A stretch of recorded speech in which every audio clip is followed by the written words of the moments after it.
Hey guys, how's it going? Michael Troy here, and today I'm bringing you part 3 of John Byrne's run on Wonder Woman. So John Byrne did 3 years on Wonder Woman, 36 issues, couple annuals, and some Secret Origins or Secret Files work. And they collected his series into 3 different hardcovers, and I brought you part 1 and part 2. Make sure you check those out, and we're going to go into part 3 today. So let's get right into it. Nothing spectacular about the cover in here, but these are really nice additions. I was happy to get them. I got all 3 for 45 bucks on eBay. Score, right? And I think there might be an omnibus, but not. Oh gosh, here we go. So this is very like 90s. A lot was going on. A lot of it's weird because you think of Marvel for having so many crossovers and stuff, but there's a lot of different characters from different corners of the DC universe popping in. And Diana's in the hospital dying, and here comes Electric Blue Superman. I don't know. It was very much a gimmick at the time they had read Electric Superman 2, but I think the costume is super cool. I love it. I think it's a great design. It totally holds up as like a temporary thing. So there was a lot going on in this run on Wonder Woman. Oh, here we have the Martian Manhunter. Diana's dying. Kyle Rayner. I don't think Byrne liked Kyle Rayner at all, so that must have been fun for him to draw. I was thinking about Kyle Rayner earlier today for some strange reason, and damn that face mask, because it's ridiculous. Like, it just makes no sense. It's like flat, but it's not, and like, it's like Iron Man when he has a nose. Like, what the hell? Anyway, so Donna Troy's back. Diana's in the hospital. People are upset. Here comes Wally West. He's with Donna. Donna just lost her husband and kids. Here comes Batman, silently making an appearance. Kind of a touching moment from John Byrne. Working in one of those human moments, which is always fun. So this is funny because this is, well, not funny, but like ironic and tragic. When Princess Diana died, the issue where Wonder Woman came out at the same time. So it was kind of like, oh my gosh, did John Byrne predict this? I mean, they say he's predicted other things. Apparently, he's like the Simpsons of comic book creators. I don't know what the other things are off the top of my head, but I'm sure you could Google them. So his art is definitely picking up now. It definitely got better. I think he switched from like using a pen or maybe markers to doing brush work, and it just looks very pretty and nice finish. Yeah, where the art was definitely getting much better. And that's not to say the art was bad before, because, you know, he's always solid with all aspects of his art. I think it was just mainly the inking was a little crazy. You know, when you're in the industry for 50 years, you tend to experiment with your style. This is when she became the goddess of truth. It's one of Byrne's goals to make her like just as powerful, if not more powerful than Superman and Batman, you know, to be a contender. So he turned her into the goddess of truth, which is cool, and that makes sense to me. So this is the horribly racist egg foo. Like, I think they even addressed like how racist it is, which is good, because you don't want to just throw in some antiquated, like, tone-deaf, un-PC character for nostalgia's sake without, you know, perhaps there being a lesson from it. I would hope, because comics weren't always PC, but I guess they were reflective of the times. Here we have Queen Hippolyta coming in as Wonder Woman. I always thought that was such like a mommy dearest Joan Crawford moment, like when she took over her daughter's role on a soap opera. Like, here she comes to fill in Diana's role. And a big reason Byrne did this was so that she could go back in time and fight alongside with the JSA, and that is how you have Wonder Woman in the JSA and post Crisis on Infinite Earths. That's a cool looking invisible jet there. Continuity, and the only problem is it made Diana a legacy character, meaning she wasn't the first Wonder Woman, so that's not good. So somehow that's all been changed. I don't know, the DC universe is so fluid anymore. It's like the reset button, the revolving door, and continuity. It's like, I think they do it pretty well, and like, and they may have said this before, just, whatever. It's all canon. Or why does it have to be canon? I mean, who's sitting there with a diagram?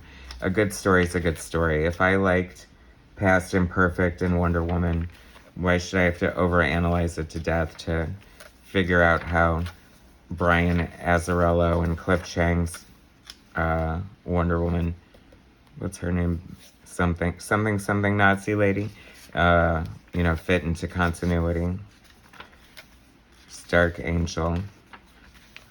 She's just a creep, making Donna Troy's life hell. See there, it's really cool. I mean, talk about a big, this is the third thick hardcover I'm on, going through for you guys. Great shot of the gods here. Love that. Hawkman. John Byrne did an issue of Hawkman. If you haven't found it or read it, it's worth looking up. The art is really good. Oh no, here comes Hitler. John Byrne. I don't know why. I don't like Hitler in comic books. I think it's stupid to have such a icky person in history. I know icky's probably the understatement of the century, but you know how it just skeeves you out or whatever. Great splash page of Wonder Woman, who once again is Queen Hippolyta there. It's funny because I joke that George Paris, but John Byrne predicted the Wonder Woman costume, or maybe influenced it, but you have the different headdress, but I'm not crazy about the one they have in the movie because I think it's so different from that, but this one looks better because it has the star on it, but it's downturned. Why does it have to be downturned? It doesn't have to. But I like that breastplate. And, you got the bigger gauntlets. She's got a sword. And these could, it's supposed to be squirts or culottes or whatever the hell they call them, and not a skirt. So I wonder if Byrne is doing that here as well. It'd be rude to ask a lady, eh?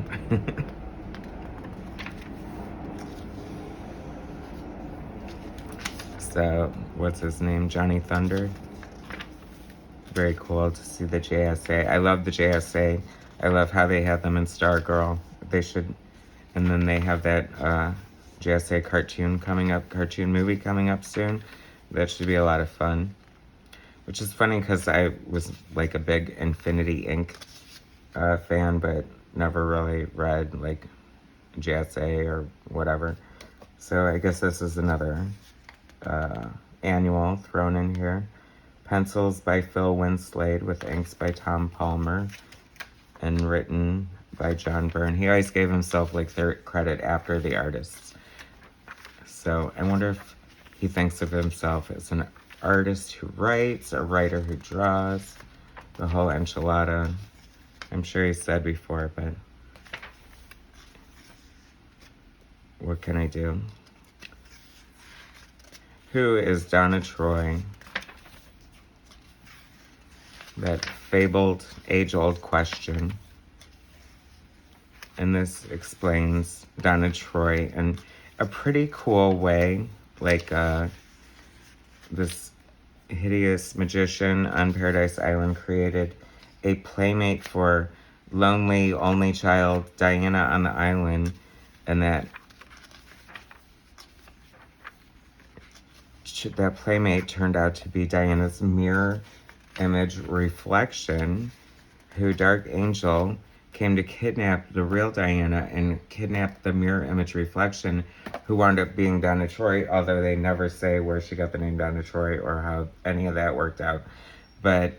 Or why she didn't figure out that she didn't kidnap the wrong one after all these years, but she continued to torture her and have her life be hell over and over again just to get back at Queen Hippolyta. But the joke's on her. She was really torturing Donna Troy. It's just a reflection of Diana, so they duke it out in hell. And here's Artemis just topless. I mean, because why wouldn't she be, right? And that makes perfect sense. I mean, she's in hell. Her blouse probably burned off. So I think that, yeah, this is the last issue we're coming up. But this basically ties up his run. This explains Donna Troy's existence. This has Diana as the goddess of truth saying, this sucks. I don't want to be the goddess of truth. Here's Giganta. I wanted like the Giganta with, you know, from the Super Friends with the loincloth bathing suit, but not the gorilla. What's exciting about that? So then she's like, Mom, I'm coming back, blah, blah, blah. Oh, yeah. Then Donna Troy, she got like zapped of all her, you know, so basically she's like a vegetable here, or, you know, devoid of anything, just like a a vessel. So Wally West is the lassie of truth, is gonna put her personality back from Wally's memories of her. Convenient, eh? This is a fun page with Donna's looks over the years. From the Teen Titans, and when she was a dark star and dated Kyle Rayner, and that famous crazy Troya costume with the 80s asymmetrical do. And here, hey, it all worked out. It's me, Donna Troy. Don't know what I'm gonna do, but here I am. Here you go, Cassie. Take my old Wonder Girl costume. Diana, you're back. That's fantastic. You have your old costume back. John Byrne has put all the toys back in the toy box. He can go on to fixing the next book. And that wraps up my 3-part series, the deep dive on John Byrne's run on Wonder Woman. So please subscribe to my channel, hit like, and I'll bring you some more content later, guys. All right, thanks so much.